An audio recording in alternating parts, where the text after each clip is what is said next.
Waouh, la lumière a l'air d'être belle aujourd'hui. Allô tout le monde! C'est le genre de vidéo que j'aime faire parce que ça me fait du bien. Et d'un autre côté que j'appréhende toujours parce que je les prépare pas. Ce genre de vidéo, je me laisse parler spontanément. Fait que ça peut être long, je suis désolée d'avance. Et mettez sur pause, allez vous chercher un café ou un thé. Et j'ai besoin d'en parler aujourd'hui, puis je me dis que peut-être, très certainement, en fait j'espère que je suis pas toute seule à avoir ces problèmes mentaux. Ce que je dois dire, ce sont des problèmes mentaux, en tout cas. Je suis pas toute seule à avoir des problèmes dans la tête, entre les deux oreilles. Puis je me dis que si j'en parle, probablement que d'autres vont être comme rassurés de ne pas se sentir seuls. C'est ça que j'aime dans YouTube. Ça fait 2 ans que je suis au Québec, comme vous le savez peut-être. Je suis arrivée en juillet 2015, puis c'est sûr qu'à chacun de mes voyages au Québec, les premiers jours sont toujours un petit peu difficiles. Je me sens toujours un peu malade, tu sais. Je dors mal, j'ai la nausée, tout ça. C'est normal, c'est le décalage horaire. Mais depuis juillet 2015, mon petit mal de cœur de début s'est transformé en je file pas. J'ai la boule au ventre, comme depuis à peu près 2 ans maintenant. Ça fait peur parce que c'est jamais parti en fait de moi. Ça fait 2 ans que j'ai quelque chose là, pogné ici, là, puis qui s'en va pas. Comme une grosse boule de stress de quelque chose, puis ça s'en va pas 1 heure, ça s'en va pas un jour, puis ça se calme pas la nuit quand je me réveille, puis ça se calme absolument jamais. Jamais.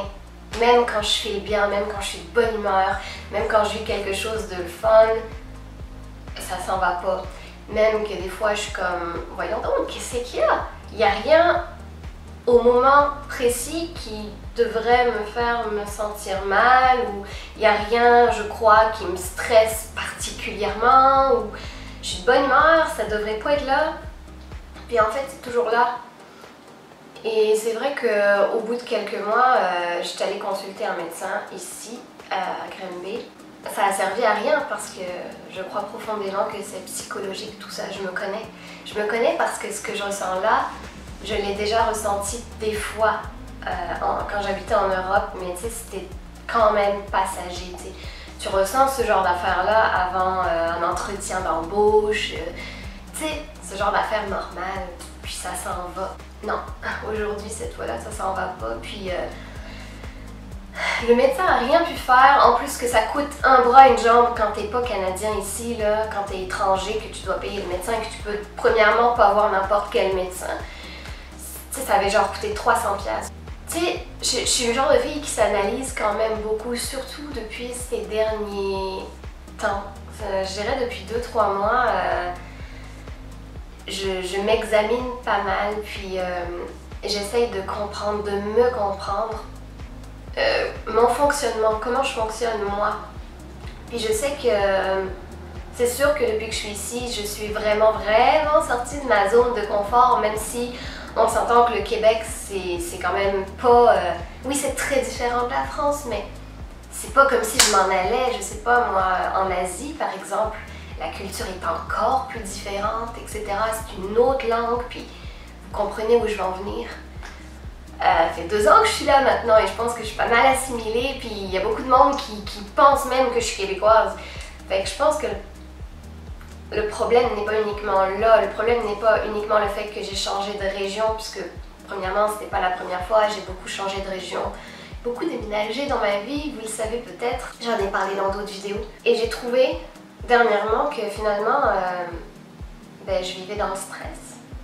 Je vivais dans le stress conscient.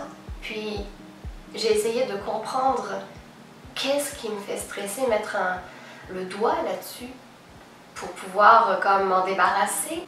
Je pense sincèrement que oui, je suis en attente de papier. Oui, il y a des choses plates. Oui, je peux pas sortir du pays, je peux pas voir ma famille, mes parents. Puis oui, c'est difficile. Puis oui, j'essaye de mettre dans un coin de ma tête puis ne pas trop y penser, parce que c'est sûr que si je pense oh my god, ça fait 3 ans et demi que j'ai pas vu ma mère, c'est sûr que je vais m'effondrer là, puis que des fois des fois ça monte, puis des fois il suffit juste que j'écoute une chanson, puis regarde, j'ai envie de pleurer, parce que même si c'est une chanson gay, ça me fait pleurer parce que c'est relié à ma mère, par exemple. Il y a des choses beaucoup que je refoule, et c'est sûr qu'il y a plusieurs affaires qui peuvent faire en sorte que j'ai cette boule au ventre là. C'est difficile à vivre au quotidien. Tu sais, je crois en fait que malgré tout ça, j'ai quand même une vie pas mal, on va dire, normale, même si j'aime pas utiliser ce terme de normalité. Qu'est-ce qui est normal, qu'est-ce qui n'est pas. Mais bon, j'en ai pas d'autres à utiliser présentement, fait que ça va être celui-là. J'ai une job depuis 1 an que j'aime, et en fait, pour être honnête, c'est la première fois que je garde une job plus de 1 an. Et je m'y sens bien en fait dans cette job, dans le sens que j'aime les personnes avec qui je travaille, et ça c'est très important pour moi. Je crois même que c'est la chose la plus importante pour moi. Ayant vécu des affaires vraiment pas le fun dans le passé, dans mes jobs, comme ça aussi je vous l'ai raconté déjà, je suis bien avec les personnes avec qui je travaille, puis je suis quand même dans un environnement qui est le mien. Je travaille dans une boutique de vêtements, puis on s'entend que je suis pas en train de vendre des autos ou quelque chose qui ne me ressemble absolument pas. J'ai pas vraiment à me plaindre de cette job-là, et je pense que il y a juste une affaire qui est difficile pour moi dans cette job-là, c'est que depuis 1 an en fait, je peux rien prévoir vraiment, parce que on va dire que j'ai un horaire différent à chaque semaine, plus ou moins. J'ai mon horaire le samedi soir pour une semaine qui commence le lendemain, le dimanche matin. Et que des fois, en fait, je me rends compte que pas mal tout le temps, c'est stressant pour moi parce que je peux pas prévoir mes affaires, et que je suis une fille qui a toujours prévu ses affaires, mais genre vraiment d'avance. Au moins un bon 2-3 semaines d'avance, tu sais.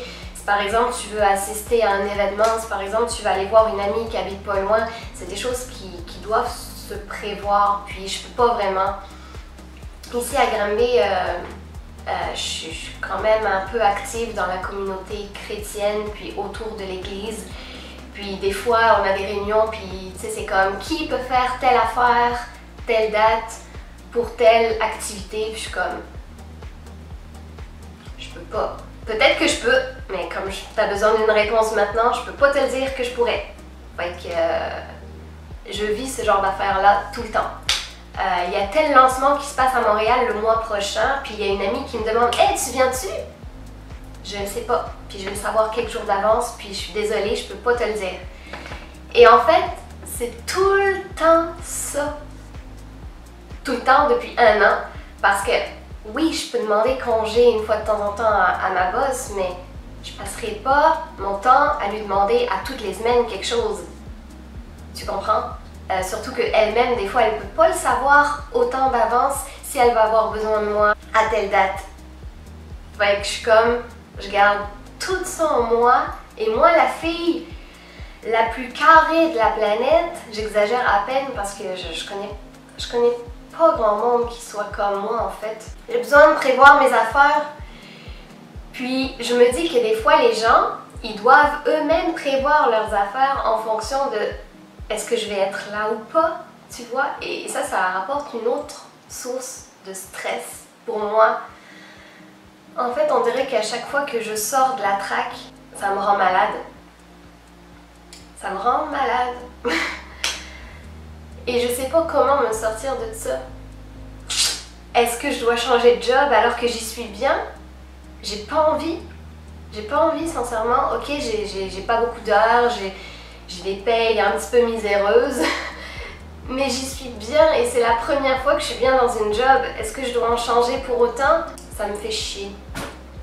Surtout que je sais que même si je changeais de job, ça réglerait pas mon problème, parce que j'ai un problème encore plus intense dans le sens que je suis trop carré, perfectionniste, ou appelle-le comme tu veux, mais okay. Par exemple là on parle, j'ai le retour caméra, puis je le vois là qu'il y a une petite bosse ici sur ma robe là. Ok, je le vois là. Ma robe a été longtemps sur un support, je la mettais plus cette robe là parce qu'elle est courte en tabarouette, puis Je me dis aujourd'hui je vais la porter parce que je suis juste à la maison puis c'est pas mon chum que ça va déranger. T'imagines que juste une affaire de même, une petite bosse là, peut-être que si je vous l'avais pas dit vous l'auriez même pas remarqué là, mais moi je vois juste ça, ok? Je supporte pas qu'une affaire soit pas comme je voudrais qu'elle soit et c'est dur à vivre au quotidien. Comment on fait pour comme lâcher tout ça? Surtout qu'avant, ben on va dire que j'ai toujours pas mal vécu toute seule. Sauf quand j'étais dans ma famille, mais je viens d'une famille qui est comme moi. Je tiens pas du voisin. Ma mère, il n'y a jamais rien qui traînait. Tout était rangé à sa place. Tout le temps, tu pouvais rentrer à n'importe quel moment chez ma mère, puis c'était propre, puis c'était rangé, puis il n'y avait rien qui n'était pas à sa place. Ma mère, tu ouvres son armoire, son linge est rangé et plié au millimètre près. Puis, j'admirais ça. Mon père, lui, c'est un autre niveau. Lui, je me souviens que quand j'étais petite, il mettait des draps par terre, ok, pour pas salir le sol. Ouais. Mon père, il fait pas juste comme faire son lit à tous les matins, ce qui serait déjà un exploit, hein, pour un homme. Apparemment, c'est rare, ça. Non, il fait pas juste faire son lit. Mon père, faire son lit, c'est-à-dire secouer le matelas par la fenêtre à tous les matins. C'est ça, faire son lit. Et après, tu le ranges au millimètre près, le lit, là. Fait qu'il s'est calmé un petit peu aujourd'hui. Mais je viens d'une famille comme ça. Fait que pour moi, ma normalité, c'est ça, puis c'est un level pas mal élevé, là. C'est-à-dire que oui, j'avais connaissance qu'il y ait du monde sur la planète qui sont peut-être pas aussi rangeux que mes parents. Oui, mais tu sais, je m'en foutais parce que je vivais pas avec. Fait que les gens peuvent bien faire ce qu'ils veulent chez eux. C'est genre, c'est pas grave, chacun fait ce qu'il veut. Je vis pas avec eux, fait que ça me dérange pas. Mais là, vivre avec quelqu'un aujourd'hui, c'est un exercice extrêmement compliqué pour moi parce que quand tu vis avec quelqu'un qui n'est pas comme toi et qui n'est pas aussi fou que toi, à ce niveau-là, crime, tu dois prendre sur toi en tabarouette. Et ça aussi, ça ajoute encore une couche de stress pour moi. Si vous entendez des bruits, c'est mes chats, ils sont en train de se balader un petit peu partout. Combien de temps ça fait que je parle? Je suis désolée si c'est long. Mon frère aussi était comme ça, puis mon frère, lui, il rangeait ses CD, ses livres, ses DVD, mais genre, tu peux pas ranger mieux que ça, là. Puis moi, j'ai fait pareil. Toutes mes CD sont rangées, mettons, bon, tel artiste avec tel artiste, mais sont rangées par année de sortie, sont rangées par genre. Qu'est-ce que ça fait si je sors de la pile l'album S'il suffisait d'aimer qui date de 98 puis que je le replace au début de la pile après l'album Unison sorti en 90, qu'est-ce que ça change dans mon quotidien, dans ma vie? C'est pas grave, il va pas être à sa place, il va pas être à la place que je voudrais qu'il soit, mais est-ce que c'est grave tant que ça? Ben crime, oui! Si je le range à cette place-là, je vais pas être capable de dormir de la nuit. Est-ce que je suis folle? À partir de quel point on peut dire que t'es pas comme les autres, donc t'as un problème? Est-ce qu'on a un problème par rapport au fait que les autres ne sont pas comme nous? Ou que la majorité du monde n'est pas comme ça? Je me questionne beaucoup. Et je me dis, je vais avoir de la misère toute ma vie si je change pas cette affaire-là. Là. Mais ça me fait du bien d'en parler pour vrai. Parfois, je me demande si j'ai pas comme un dérivé de l'autisme ou quelque chose comme ça, parce que je sais que les autistes, certains, pas tous, mais tu sais, je connais pas tout bien là-dedans, mais ils doivent comme prévoir leurs affaires, puis si c'est pas prévu telle affaire et qu'il arrive d'autres choses, ils sont complètement perdus, puis ils sont comme « Oh my God! » Ben moi, je me sens comme ça. Moi, si je prévois mes affaires comme ça, mettons, je prévois demain, je fais telle affaire, telle affaire, telle affaire, et s'il y a un imprévu, et s'il y a quelqu'un qui vient comme bouleverser mon petit planning, et que je suis comme fuck, comme ok, c'est pas grave, c'est pas grave, c'est pas grave. Tu sais, j'essaye de contrôler ça, là, parce que des fois, oui, c'est pas grave. Des fois, ça ça peut être plus embêtant, mais des fois c'est vraiment rien. Genre des fois mon planning, ça va juste être regarder la télé avec une petite coupe de vin. On sent-tu que ça peut être chamboulé? Mais moi, c'est quelque chose qui va me stresser parce que je vais devoir comme contourner mon habitude. Et que c'est dur à vivre. Je sais pas quoi faire. J'ai pas envie comme de payer très cher encore le médecin, que je vais avoir du mal à le payer anyway parce que je fais pas beaucoup de paye. J'ai-tu un problème grave psychologique? Parlez-en. Parlez-en moi dans les commentaires ou vous venez m'écrire un message privé sur Facebook si vous vivez le même genre d'affaires que moi, si vous pensez que vous êtes fou, vous aussi. Je pense qu'on va avoir des choses à partager ensemble. Si vous avez des conseils, des idées, je suis preneuse aussi parce que c'est pas évident. Parce que des fois, tu sais, même pour ma chaîne YouTube, je vis des stress aussi dans le sens que ça va faire bientôt 4 ans que je fais des vidéos comme à tous les vendredis. Puis ces derniers temps, j'ai été beaucoup moins assidue et il y a des choses que j'ai pas filmées parce que justement, je filais pas à cause du stress. Et je me dis, crime, j'ai pas 1 million d'abonnés là, si je sors pas une vidéo le vendredi, c'est pas grave. Oui, il y a des personnes qui vont me dire « Hey, on est vendredi puis il n'y a pas de vidéo », mais tu sais, c'est jamais dans le sens de la reproche, c'est plutôt comme « Oh, j'aurais aimé ça ». Et je suis comme, je veux pas décevoir, et en même temps, je sais qu'il y a une majorité du monde qui vont même pas s'en rendre compte que je sors pas de vidéo. C'est comme pas la fin du monde, là, on s'entend-tu? Ah, j'aimerais donc faire une vidéo qui parle de ça. Mettons, des fois, j'en parle sur Snapchat ou sur Facebook.